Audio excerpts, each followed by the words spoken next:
In this video, we're going to look at equations that involve rational expressions.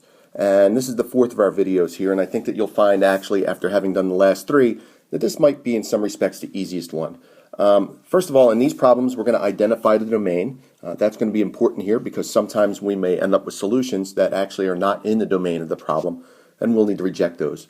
But really, we just have one step here, and the step is pretty easy to follow. You need to identify the least common denominator, and you'll multiply both sides of the equation by the least common denominator. And in many cases, that's going to serve to simplify our problems nicely, and that's about all we're going to need to do here. So we have three examples to look at here. So here's our first problem. Oh, and then we're going to solve, of course. But we have three problems we're going to look at here. This first one, we have 3 over x minus 3 halves equals 7 over 2x. First of all, we're going to look at the domain in this one. So the domain here is the set of all x's such that x cannot equal 0. And that'll be important later because if we get any 0 solutions in our work here, we'll know to reject them. And it can equal 0 because we can have zeros in the denominator here or here. We know the math police will come after us if that happens. So we need to look at the least common denominator. The least common denominator here, we've done a lot of practice on it, is 2x. So we are going to multiply both sides of our equation by 2x. And by doing this, a lot of nice things are going to happen. I'm actually going to start on the right-hand side. On the right-hand side, the 2x's cancel each other out. I just end up with 7. Already a nice step. On the left-hand side, this is the distributive property. We have to distribute the 2x to both of the expressions. The x's cancel in our first term here, and 2x over x leaves a 2, and we have a 3 just hanging out. We have to multiply by, so we have 6. Minus, in our second term here, the 2's will cancel. That's kind of nice, and we'll be left with 3x. And you notice here, we've gone from something that looked really, really nasty to something that's actually quite nice. We just have negative 3x equals 1 now by subtracting 6 from both sides. And now I divide both sides by negative 3. Negative 3. My 3's look awful, but we still end up with x equals negative 1/3, and that is our solution. And we look back at our domain, and we realize that x equals negative 1/3 is certainly a value that we can have in our problem, and then we are all set to go. So once you get rid of the fractions here by multiplying through by the least common denominator, you're usually left with something that's fairly nice. Okay, here's our next problem. One that looks a little nastier here. We have some polynomials in the denominators here, and we do want to look at the domain restriction. We see that x cannot equal 3 or negative 3, and we know that x squared minus 9 is just x plus 3 times x minus 3. So our domain here is the set of all x's such that x cannot equal 3 or negative 3, so plus or minus 3. And we'll keep that in mind as we do the problem here. We need to identify the least common denominator. The least common denominator is x plus 3 times x minus 3. And I don't have a lot of space here. I wish I had a little bit more, but we're going to multiply both sides by that least common denominator, which is x plus 3, x minus 3. For convenience, I'm just going to write LCD here. And really, I'm just doing that because I don't have a lot of space here. But that happens. And again, if we look at the right-hand side, that's the one that's a lot easier. The least common denominator is the denominator here, so that will get rid of those guys, and we're left with 12.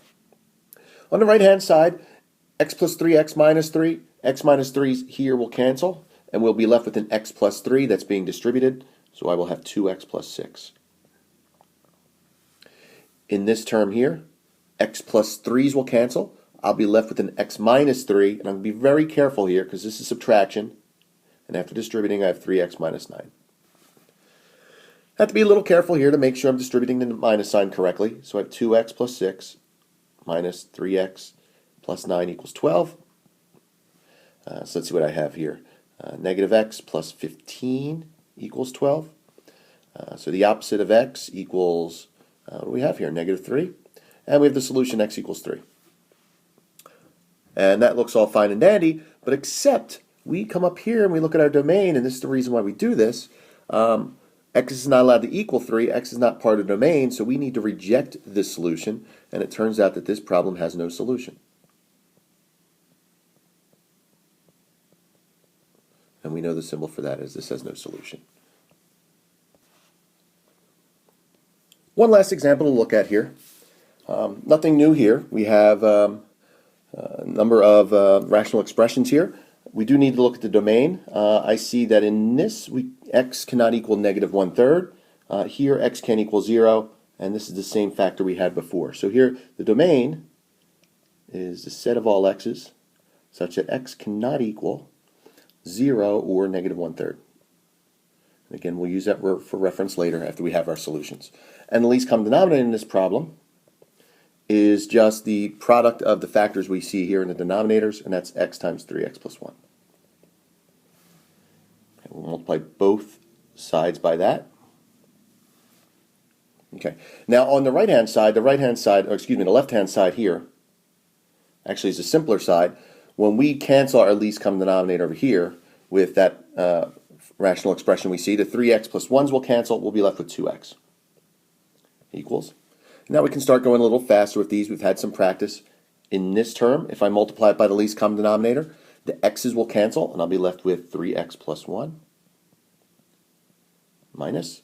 And in this term, when we distribute that least common denominator, the 3x plus 1's will cancel. I'll be left with an x, and we have a 6x, so we have actually 6x squared. Something a little different here.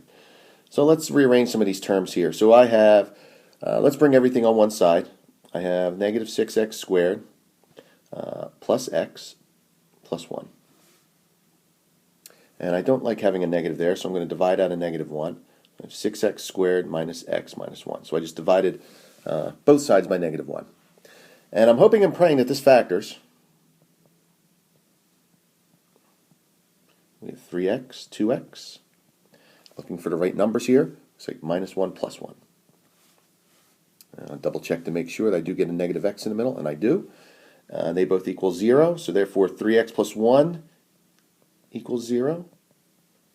0, or 2x minus 1 equals 0. And for the sake of space, we see that x equals negative 1/3, or x equals 1/2. And it seems like we're finished, but we have one last little check we have to do. And we notice that x equals 1/2 is just fine and dandy. But this right here, x equals negative 1/3, go way up to the top, and you realize that x is not allowed to equal negative 1/3. So therefore, we reject that solution. The only solution to this problem is x equals 1/2. So if you multiply through by the least common denominator, you should be in good shape. And just remember those domain restrictions.